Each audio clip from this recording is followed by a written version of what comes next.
J-Mac, I was looking forward to a Game 7. Not all Game 7s are equal, but when Steph's in a Game 7, they're on the road, the deeper, longer, more athletic Houston Rockets, and it was a little bit of a coaching clinic and the old guy clinic. Yeah. I mean, they forced Houston into half-court basketball, and that's not where Houston flourishes. Yeah, and then that Buddy Hield showed up. He was on a milk carton all series. Wow. Dropped 33 and gave – oh, my gosh. Unbelievable. So that's going to be that is a really impressive win by Golden State. It was not a great first round for old guys. The old Lakers lost. The old Bucks lost. The Clippers were older than Denver and lost. But then there's Steph, Steve Kerr, Draymond Green, and the Warriors surviving. Steve Kerr pulled all the levers and had to. They had no bench. It was a starting five in Kayvon Looney. They're going to a 1-3-1 zone. Jimmy Butler and Draymond Green were very good, but they had to do a lot of it, not just in the box score. Buddy Hield and Pods, because, Steph gets doubled so often. Buddy Hield and Pods got great looks, and Buddy hit a ton of his. The Warriors had no bench, no depth. Think about that. An old team on the road playing six guys because they tried to play Jonathan Kuminga twice, and you can see Steve Kerr's frustration. It doesn't work.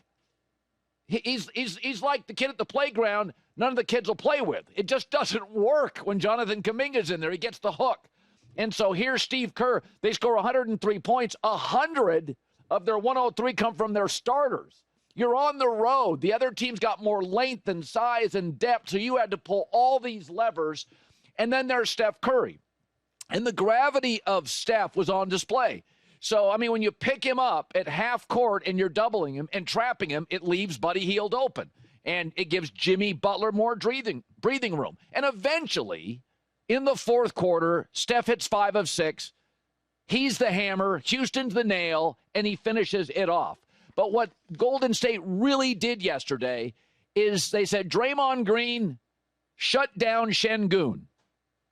Just shut him down, get into his feet, push him around. He did, and that was everything. Because then you're basically, Jalen Green you can't trust. Amen Thompson's excellent, but doesn't have a three-point shot yet. So Draymond closes down the middle, and I was looking at the numbers. The Rockets were 5 for 21 if Draymond Green was guarding you. And this is what Draymond does in big series. He may be old. He doesn't play old. So he shut down the middle, and he's the best defensive player I've ever seen and can also be an offensive catalyst. But then Fred VanVleet, they threw bodies at him. He didn't play particularly well, and all that Rocket size and all that Rocket athleticism, it just didn't matter because Houston has a bunch of guys who are great athletes but don't know how to play. That's why it's so obvious Kuminga should be a Houston Rocket, right? He doesn't work with Golden State. They have 6 guys, and they all know how to play. And the key is they all know how to play with Steph Curry. And so basically, very smartly, Golden State and Kerr just said, Draymond, shut down Şengün. We'll switch it to bigger and smaller guys. That's the primary deal. He took him out of the game, and it forced Houston to play half-court basketball. And I've been saying this for years. Kuminga didn't go to college basketball. Jalen Green didn't go to college basketball. They went, got some dough, went to the G League. Neither one knows how to play. They're just athletes. That doesn't mean everybody that goes to the G League fails, but when you watch Houston, you're like, they just got a bunch of dudes who should have spent more time in college and learn how to play within a structure and a system. Because, I mean, the Rockets head coach got so frustrated so many times with his half-court offense, and in the end, Steph got hot, Buddy was hot, Butler was hot, Draymond was a catalyst, and you talk about a team, it was not a good first round for old guys, and it may not be a good second round for the Cavs. We'll wait on that. They have to shoot better, but this was a Warriors team, been there a million times, no depth, not much size, couldn't play Kuminga, and Steve Kerr and this team pulled all the right levers. Here's Steve Kerr. Couldn't be more proud of our guys. That was an incredibly impressive display of resolve, discipline. The defense was fantastic. The ball security. kind of game plan discipline, follow to a T, and then multiple guys stepping up. Buddy Hield, I don't know what to say. I mean, that was really incredible watching him light it up. And so much of what Draymond and Butler and the Warriors, Kayvon Looney, do isn't necessarily box score stuff. There is something. Did you see Steph Curry before the game getting his guys fired up? So, yeah, a lot of you know that, Draymond Green's got a very popular podcast, and I know Draymond, but I've said this for years. If you don't get the value of Draymond Green, I can't help you. People will fall in love with a Melo or a James Harden or the speed of a John Wall. And I'm like, do you guys watch basketball? Do you see how much he does? This league is a parade of three-pointers and one-on-one ISO basketball, offense first culture. There's nothing wrong with that. Draymond is a testament to how many ways you can win. He'll switch to bigs, guys 5 inches bigger. He'll switch to small guys. It doesn't matter. The Warriors' small ball is only possible. It's not Steph and Clay. A lot of teams have shooters. It's Draymond. You used to have a center, and you also had a power forward. They have Draymond, who's faster than both, who can be an offensive catalyst. He's such a connective passer. And a lot of what he does is like not necessarily box score stuff. He shoots the three just well enough that you have to be aware of him. But this was a great example of, they just said basically, take out Şengün, get him off his game, get him off his rhythm. And, I mean, it's like if James Harden isn't hitting shots, you don't get anything else. And that's why Draymond is the iPhone and, scores only like James Harden are, the iPod. They just don't do a lot. He does everything well. He can be the best screener. He can be your best rebounder. He's obviously your best defender. Again, a very connected passer. And as Steph is struggling in the first half, what's keeping him in the game, because the Warriors had a bad offensive first half, is Draymond Green. He literally stopped the Rockets' half-court offense, took them totally out of rhythm. And he doesn't get a lot of appreciation. But you know who knows how great he is? Steve Kerr and Steph Curry know how great he is. I've always said, this team at times has had a lot of finesse. He has always been the bouncer at the nightclub.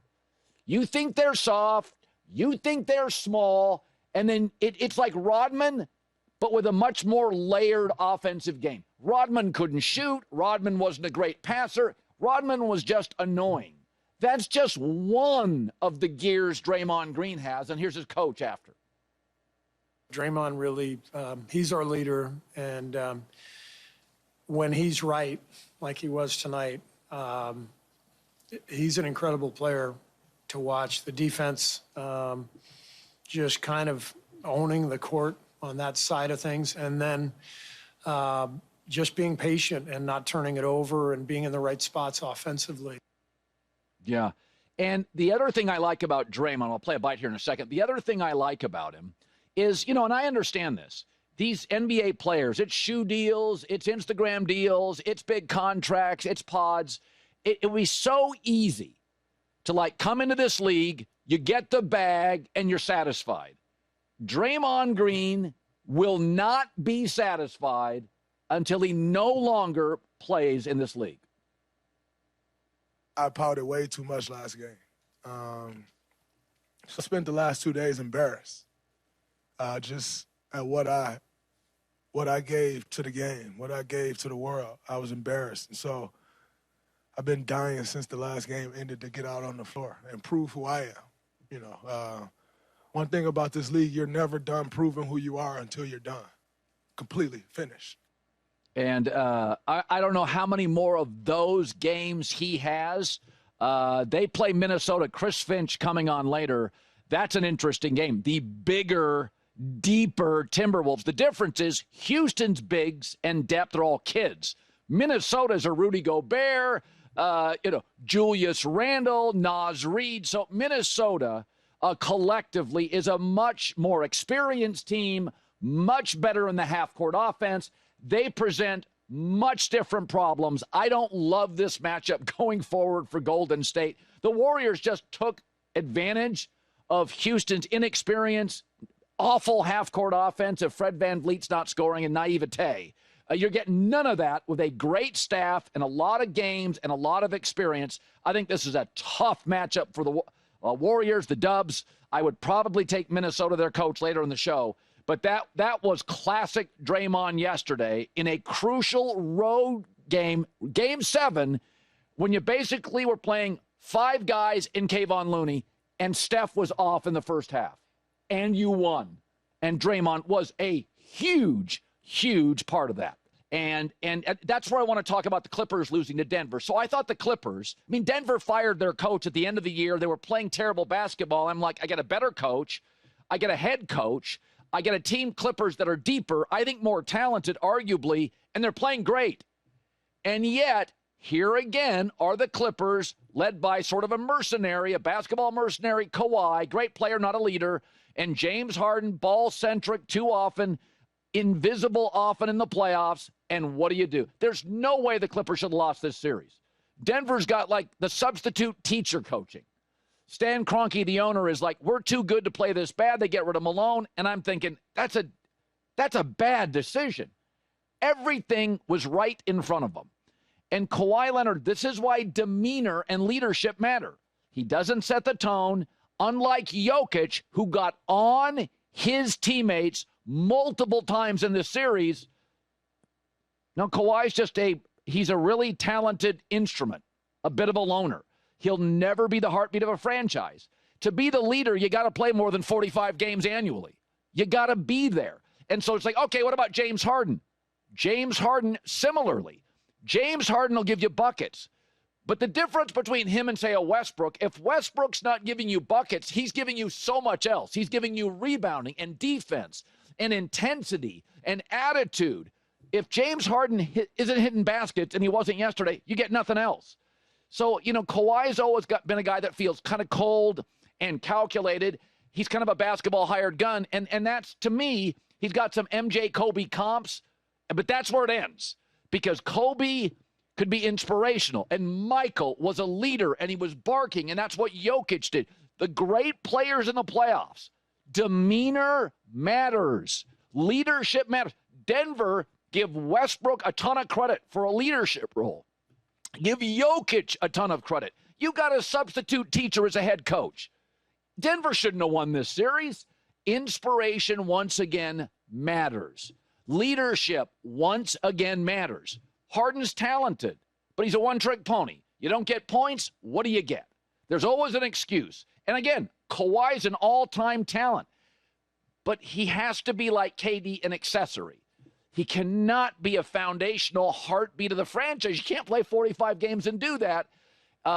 So I've said this. I don't know.